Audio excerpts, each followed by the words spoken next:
O demônio Piton, de formato de cobra, ele atua no vício. Você vê que toda pessoa que é viciada em cigarro tem uma serpente dentro do pulmão. Toda pessoa que é viciada em fumo, maconha, cigarro, pessoa que cheira, pessoa que usa drogas de modo geral, é uma serpente que fica dentro do pulmão, que fica dos órgãos. Ela começa a se alojar no intestino, é como se fosse um verme. É uma cobra, verme, uma mistura, uma simbiose terrível, só que é espiritual. E ela fica se mexendo no corpo da pessoa. Só que não é físico. Mas tem casos terríveis que se manifestam fisicamente, em forma de verme.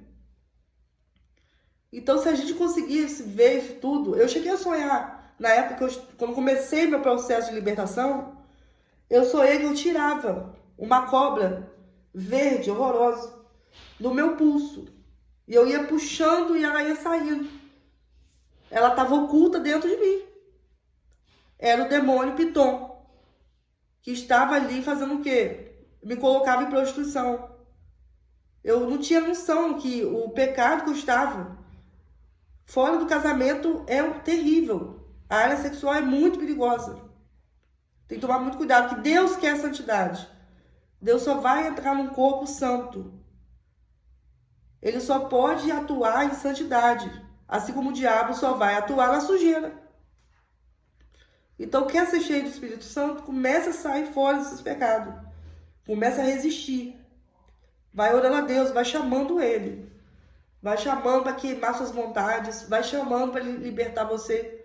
Porque é um caso muito sério. Muitas pessoas estão morrendo por causa dessa classe de demônios. Muitas mesmo. Ainda mais hoje que a promiscuidade está cada vez mais forte. Que virou uma coisa normal para as pessoas, cada hora estar com uma pessoa diferente e fazer sexo grupal. E faz tudo quanto é coisa horrível. E tem vícios, e tem milhões de coisas que a pessoa não tem controle sobre o próprio corpo. E ela vai fazendo coisas que ela não quer, que às vezes ela nem quer. Mas ela já está tão acostumada, é o hábito da carne, que ela vai se prostrando diante do diabo que está na vida dela. Então, por favor, comece a se limpar. Comece a se consagrar a Deus. Vai para a igreja, vai se consagrando, vai fazer uma libertação para Deus arrancar esses demônios da sua vida. E você ser liberto, ser limpo, ser batizado pelo Espírito Santo. Tem que se batizar nas águas primeiro. Vai se limpando, porque não é só a água que vai limpar. Você vai se limpando pelas suas escolhas. E depois você tem que ser cheio do Espírito Santo. Ser batizado com fogo. Aí sim você vai conseguir guerrear contra esses demônios. Que eles estão cada vez mais fortes. Nesse ano de 2026, atualmente como a gente está. Nessa geração que a gente está vivendo. Eles estão cada vez mais fortes. Porque estão sendo nutridos. É igual verme. Se você tem nutrição pro verme, ele vai crescer dentro de você. Você não mata ele, né? A tênia sólida, tênia saginata, em vez da carne do porco. O que acontece? Vai crescendo dentro de você, vai alojando, vai pro pulmão, vai pra tudo. Até chegar no cérebro lá, da neurocisticercose. Olha quanta doença brava, terrível. Muita coisa terrível, assim, que a pessoa passa e não sabe por quê. Que a gente tem que se consagrar. E até os cristãos, até as pessoas que realmente são puras, cheias de Deus, estão sujeitas a terem doenças também. Porque a gente vive em batalha espiritual. A gente está sujeito a tudo aqui na Terra. Não estou vendendo assim uma facilidade. Não vai ser fácil, não. Mas é possível resistir. Porque se eu conseguir, tem várias pessoas libertas hoje. Tem várias pessoas cheias do Espírito Santo, sim, que conseguem não ter mais vontade. Não tem mais vontade de nada do passado. Porque quando o Espírito entra, acabou. Você se encheu dele. Como que vai ter luz e treva ao mesmo tempo? Não tem como. Só que a gente tem que vigiar, tem que estar ali, né, como um jardim, limpando o coração sempre, se lavando com Deus, com o sangue de Jesus. Tem que ficar se purificando todos os dias. Através da palavra, através das orações, do jejum, a gente vai se limpando, vai se consagrando cada vez mais. Porque ele diz, aquele que está se limpando, que se limpe mais. Aquele que está se sujando, se suje mais. Faz o que quiser. Cada um toma suas escolhas. Mas também vão aguentar. Aguente a consequência. A consequência vem. Demora, mas quando chega, ou é morte ou é vida.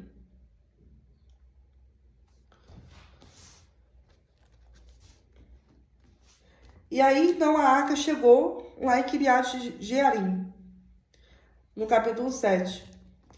E consagraram a Eleazar, seu filho, né? O filho de Abinadab.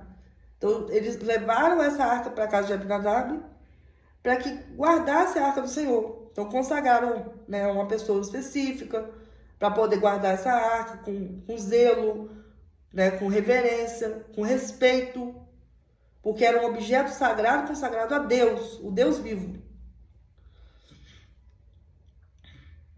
E sucedeu que desde aquele dia a arca ficou em Kiriat Jearim. E tantos dias se passaram que até chegaram 20 anos, ó. E lamentava toda a casa de Israel pelo Senhor. Então falou Samuel, o profeta, a toda a casa de Israel, dizendo... Aí ele começou a exortar, né, aconselhar. Se com todo o vosso coração vos converterdes ao Senhor, tirai dentre vós, os deuses estranhos e os astarotes, e preparai o vosso coração ao Senhor. Então, por que preparai? O que é preparar o coração? Não é só renunciar, né, o pecado. É você preparar toda a sua vida para receber quem? O Espírito Santo. Então, quando ele fala aqui na palavra, preparai o vosso coração, o profeta está dizendo, abre os caminhos, todos os caminhos da sua vida, para o Espírito Santo entrar, poder habitar dentro de você e servir a ele só, e vos livrará da mão dos filisteus. Então ele pede isso, prepare seu coração, abre seu coração para o Senhor, deixe ele entrar em todas as áreas da sua vida e serve somente a ele. Se você fizer isso, vai ter espaço para o inimigo? Vai ter espaço para a miséria na sua vida? Para a desgraça que o diabo está fazendo aí na sua família? Então ele vai te livrar do povo inimigo. E você vai virar a cabeça. Você vai ter controle sobre suas ações, você vai ter domínio próprio. Você vai conseguir falar, diabo, você está amarrado, você está te repreendido. Eu te repreendo em nome de Jesus. Você vai ter autoridade do Espírito Santo para falar, para as trevas se curvarem diante de você, da sua voz, e ficar debaixo dos seus pés, que é o lugar desses demônios. E aí, então, o povo entenderam, né, nesse local. E aí, os filhos de Israel tiraram dentre eles os Baalins, Astarotes, esses deuses malucos que eles serviam. E serviram só ao Senhor, o Deus vivo. E disse mais Samuel, congregai, ou seja, Deus pedia para ele falar, o próprio Deus falando através de Samuel. Congregai, ou seja, unam-se. Deus não quer ninguém ficando sozinho, ele gosta de congregação. Congregai a todos Israel em Mispá. Aí falou o local para eles se reunirem. E orarei por vós ao Senhor. Então o profeta pediu para o povo se reunir, que ele ia orar ao Senhor sobre esse povo. Né, por ele, lá em Mispá. E tiraram água, derramaram perante o Senhor. Ali o povo começou a sacrificar. Derramaram as coisas que tinham em reverência a Deus. Jejuaram aquele dia. E disseram ali, pecamos contra o Senhor. Porque estavam idolatrando vários ídolos terríveis. Estavam idolatrando vários Baalins, Astarotes, sei lá mais o que, Dagon, só maluquice. Tudo que não podia salvar. E aí eles reconheceram isso lá nesse local e foram para Mispá, para adorar a Deus, jejuaram para receber o Espírito Santo, para receber a direção de Deus.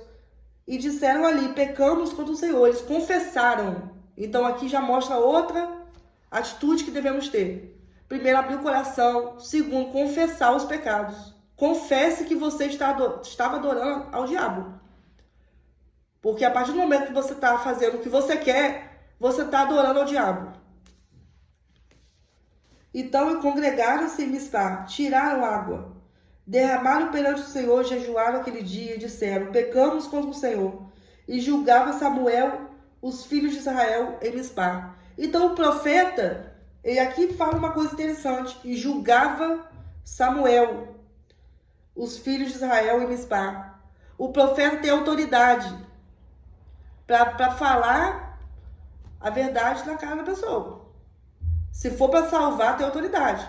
Ainda que pareça um julgamento. Porque aqui falava assim, e julgava Samuel. Samuel julgava. Ele ia para cima do povo, vocês estão fazendo isso, vocês estão fazendo aquilo. Mas assim, não ia diretamente, às vezes, pode até ser que aconteça, e uma pessoa ou outra específica para falar, pare de fazer tal coisa. Aí os outros falam, você é vidente? Como que você sabe disso? É porque o próprio Deus mostra a pessoa o que o outro está fazendo.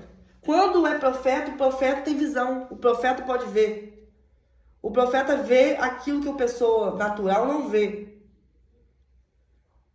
Então a intimidade com Deus faz a pessoa virar um profeta.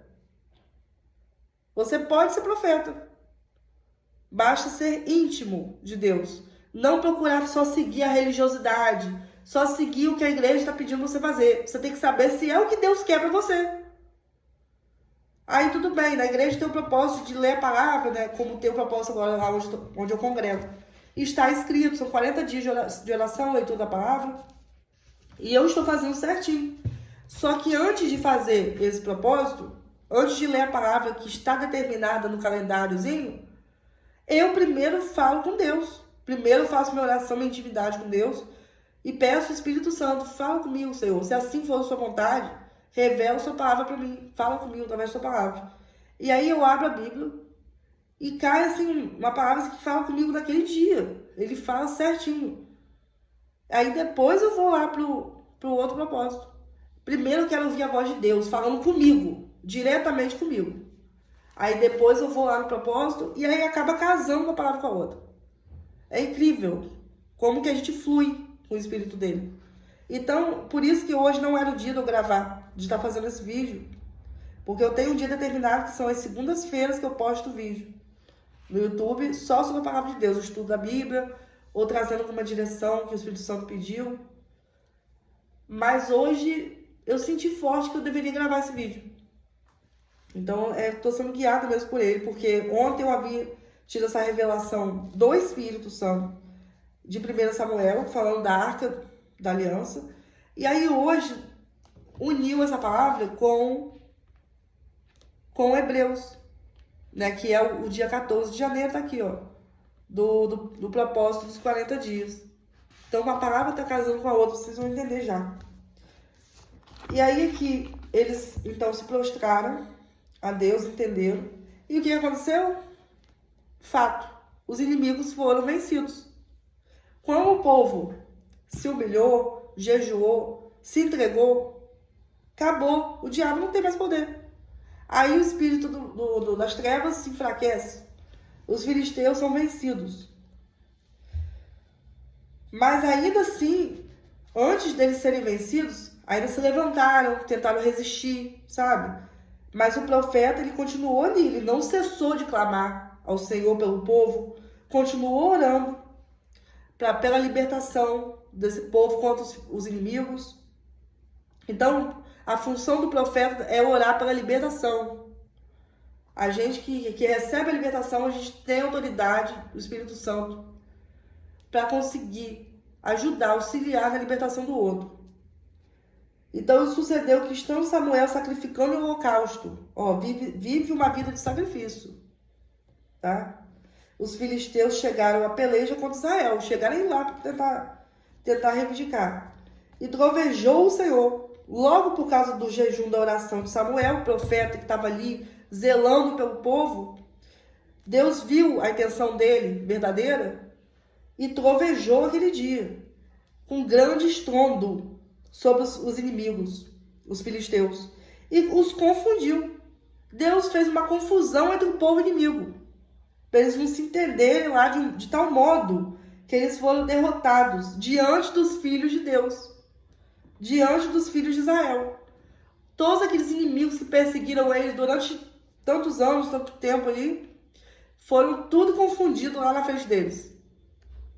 E morreram, acabou. Nunca mais se ouviram falar dos filisteus. Foi isso que aconteceu. E até aí o que aconteceu no versículo 12, para resumir. Então tomou Samuel uma pedra e a pôs entre Mispá e Sem, e chamou o nome de Ebenezer. E disse, até aqui nos ajudou o Senhor. Então, aqui o que acontece é que nenhuma pessoa pode receber benefícios da fé, né, como a salvação, se ela não tiver coragem de obedecer a Deus. Se você não dá esse primeiro passo de fé, de coragem, vou obedecer, vou fazer, vou tirar esses inimigos da minha vida, eu vou me limpar, eu vou me consertar. Se a pessoa não tem essa ousadia, não tem coragem, aí fica muito difícil a sua vida. Fica mesmo. Você tem que tomar uma escolha aí, fazer um primeiro passo, tem que começar. Começa que Deus vai botar no chão. Começa a andar em fé. E aí, assim os filisteus foram abatidos, nunca mais vieram aos termos de Israel. Então, esses inimigos antigos foram vencidos e acabou. Nunca mais se levantaram. Porque quando Deus dá o grito de guerra dele, é uma vez só. Estrondou, sabe? Vocês somem daqui, larga meu povo. Apenas um estrondo, um trovão já é forte, você imagina a voz de Deus. Então não queira brincar com as coisas dele. Não queira zombar do Deus vivo e do Filho dele. Quem zomba do Filho de Deus está zombando contra o próprio Deus. E vai levar chumbo se continuar. E as cidades que os filisteus tinham tomado, ainda tinham roubado de Israel, do povo cristão, foram restituídas. Deus devolveu tudo para eles. Tudo que foi roubado, os anos que foram roubados, que o diabo roubou da sua vida, serão restituídos. Em dobro, eu profetizo isso sobre a sua vida. Você vai receber tudo de volta, com juros e correção monetária. Você vai receber tudo que é seu por direito. Tudo que o inimigo travou, não deixou você ser feliz, ter suas coisas. Se você obedecer. E aí o que aconteceu? O Samuel, profeta, ele edificou um altar ao Senhor. Ele voltou a Ramá, né? Foi voltando lá, que ele ficava ali na sua casa, julgava Israel, mas ele edificou ali um altar ao Senhor. Então, a função do profeta é zelar pelo povo, é orar, é jejuar, é sacrificar. A gente oferta, a gente leva as almas para a casa do Senhor. E todas essas obras não é para engrandecer a gente. Essas obras são para poder a gente se manter, sabe? Você está cultivando, você está mantendo sua salvação. Quando você luta pela salvação do irmão, você está mantendo a sua. Você está mantendo a sua paz com Deus. Então não tem nada mais lindo do que se sacrificar, do que jejuar pela vida de um irmão, pela vida de uma pessoa que você nem tem intimidade. Muitas vezes. Uma pessoa, às vezes, que você já teve briga, até que às vezes é um inimigo seu, declarado ou não. Porque Deus pede que a gente olhe pelos inimigos. Que a gente ame os inimigos. Mas não é amar com falsidade, com mentira, melosidade, não. Amar o inimigo é você orar por ele, você ofertar por essa pessoa, você jejuar, você fazer o bem. Essa pessoa tá, às vezes, tramando nas suas costas, tá falando mal de você pros outros, tá rinchando ali, querendo o seu mal. Você sente até a raiva dessa pessoa entrando em você, assim, você sente aquele mal-estar quando essa pessoa se aproxima. Mas você sabe que ali existe uma força contrária. E você tem paciência, você vai pedindo a Deus sabedoria para lidar. E Deus vai fazendo. Tudo tem que ser apresentado diante do Senhor. E agora, para finalizar, casando com essa palavra aqui de 1 Samuel, temos aqui do propósito 40 dias. 40 dias de bênção da Igreja Universal. Aí hoje, que é o dia 14, eu li já Hebreus 4, do versículo 11 a 16. Então aqui diz assim, o repouso do cristão. Então depois de ter falado essa palavra que é bem pesada, né, que fala sobre libertação, vem o repouso, né? Assim, depois de toda a guerra vem o repouso. O repouso do cristão. Então no versículo 11, procuremos, pois, entrar naquele repouso, para que ninguém caia no mesmo exemplo de desobediência. Ou seja, porque aqui, para resumir a palavra, depois vocês leem com calma, que diz que o próprio Deus diz que nós entramos no repouso dele quando há obediência. Quando você obedece, você se santifica. Então a santidade é a proteção que a gente garante na nossa vida contra as forças das trevas. E aí nós passamos a entrar onde? No repouso de Deus. O repouso o quê? A paz na alma. O repouso de Deus é isso. É você passa a ter a paz na alma. Então mesmo se você estiver enfrentando lutas, você vai ter paz na sua alma. Porque você vai ter certeza que isso vai passar. E se não passar, e se você morrer, você vai morrer em glória. Você vai direto para o seio de Jesus. Então, é importante que a gente entre no repouso dele, que a gente tenha a paz na alma dele, a partir da obediência. E no 12, porque a palavra de Deus, ela é viva e eficaz, mais penetrante do que a espada alguma de 2 gumes, penetra até a divisão da alma e do espírito, e das juntas e medulas, e é apta para discernir os pensamentos e intenções do coração. Então a própria palavra de Deus, ela mostra o que está nos pensamentos do ser humano, revela as intenções da gente. Então tudo você pode buscar na palavra, tudo.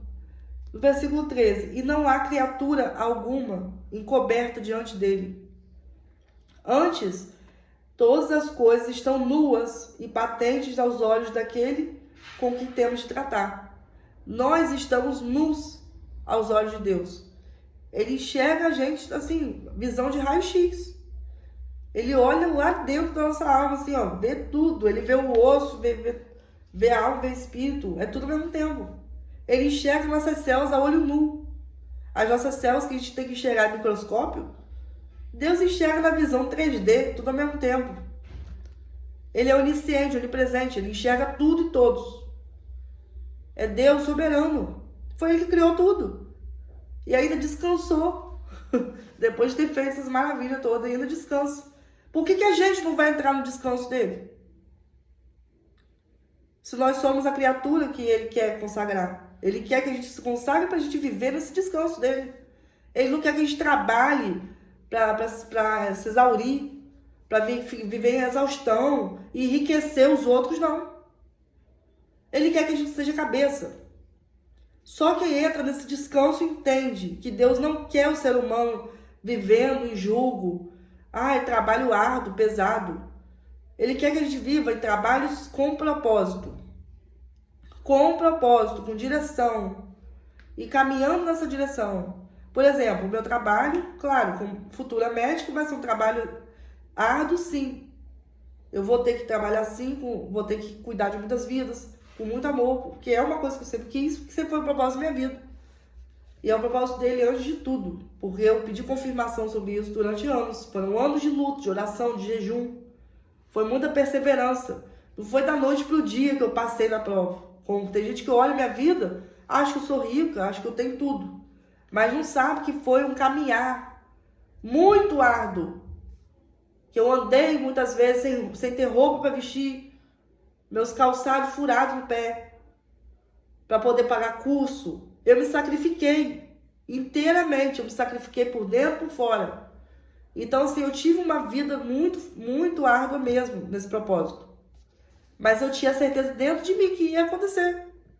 Passaram-se anos, mas aconteceu. Deus realizou o meu sonho. Realizou. Mas aí, quando você conquista, você tem que lutar mais para manter. Porque o diabo, ele é sujo e ele vem para cima querendo roubar o que Deus nos deu. Quer roubar a sua família, quer roubar as coisas que você conquistou. Então, vamos lutar juntos. Vamos lutar em oração, vamos jejuar. Para enfraquecer essas forças malignas na nossa família. Então, se você está nesse grupo, É para você jejuar, é para você orar de verdade. Não é para ficar aí só olhando, não. Faz as coisas direitas. Ou então sai do grupo. Porque não vai adiantar nada. A verdade é essa. Então aqui ele fala: não há nenhuma criatura encoberta diante dele. Ele enxerga a visão a olho nu. Visto que temos um grande sumo sacerdote, Jesus, Filho de Deus, que penetrou nos céus, retenhamos firmemente a nossa confissão, porque não temos um sumo sacerdote que não possa se compadecer da gente, das nossas fraquezas, porém um que, como nós, em tudo foi tentado, mas sem pecado. Ele também sofreu tentações e não pecou em nada. Então cheguemos, pois, com confiança ao trono da graça, para que possamos alcançar misericórdia e achar graça nele, a fim de sermos ajudados em tempo oportuno. Ou seja, é importante que cheguemos a Deus, ao trono, ou seja, pisar no Santo dos Santos, que é chegar pertinho de Deus, sabe? Você ter acesso direto a Ele, através do sumo sacerdote, que é Jesus Cristo. Então, antigamente, por que essa palavra casou com a de 1 Samuel? Porque antigamente o povo, para chegar a Deus, precisava de um profeta ali, um homem, um sumo sacerdote consagrado, que vivia ali naquela santidade bem profunda, com baixa intimidade com Deus. Porque o povo não tinha muito conhecimento, não tinha muita visão do que era Deus. A gente tem esse benefício de que a gente tem tudo na nossa mão hoje em dia. Hoje a gente, depois do sacrifício de Jesus, acabou, a gente pode falar diretamente com Deus, através dele, só por meio dele. E antigamente precisava fazer sacrifício com animais, precisava ter objetos consagrados, sabe? A Arca da Aliança, ela ali representava isso, porque Jesus ainda não tinha sido crucificado. Então a Arca da Aliança estava ali para quê? Como símbolo de Deus vivo, do Deus vivo, mas tinha que ter um sacerdote para ficar ali como guardião, para ficar cuidando, zelando, né? E aí hoje o que representa? A nossa salvação não precisa mais de um mediador, de um objeto, de um sacrifício, de ficar em muito sacrifício, com coisas, com objetos, com animais. É direto. É você se sacrificar para chegar até Deus por meio do Senhor Jesus Cristo, entregando sua vida para Ele, entregando de verdade. Aí sim você vai enxergar Deus, você vai criar intimidade com Ele. Ele quer intimidade. Então, tem muitas pessoas que ficam assim: eu queria muito ouvir a voz de Deus, eu até sou boa, sou uma pessoa boa, faço isso, faço aquilo, faço obras, faço caridade, mas não tenho assim uma acessibilidade à voz de Deus. Tá faltando intimidade, entrega. Às vezes você não é batizado com o Espírito Santo, muitas vezes, porque a intimidade profunda mesmo, quando a pessoa já é batizada, ela fica sensível mesmo. A mente dela é a mente de Cristo, o coração dela é o coração de Deus. Tudo nela passa a viver em volta do Senhor. Tudo. Todo o corpo daquela pessoa está consagrado a Deus. Ela passa a respirar Jesus. Ela vive para Deus. E é chamada de fanático. Eu tô nem aí. Porque é muito melhor você ser chamado de fanático e você ter em paz com a sua vida. Porque eu já me reconciliei com Deus. Eu já estou salvo. Mas mesmo assim estou plantando todo dia minha salvação. Estou cuidando. Então estar aqui pregando é uma forma de manter a minha salvação. Porque quando a gente compartilha uns com os outros, como ele pede na palavra, exortai-vos uns aos outros, compartilhe a palavra uns com os outros. É para vocês o quê? Um animar o outro. E aí a gente vai manter a nossa salvação juntos, ou vai ajudando outros a se salvarem, que ainda não estão. Entendeu? Espero muito que essa palavra venha surtir efeito na sua vida. Que Deus possa te abençoar com a unção da libertação. Cura e libertação na sua vida e na sua família.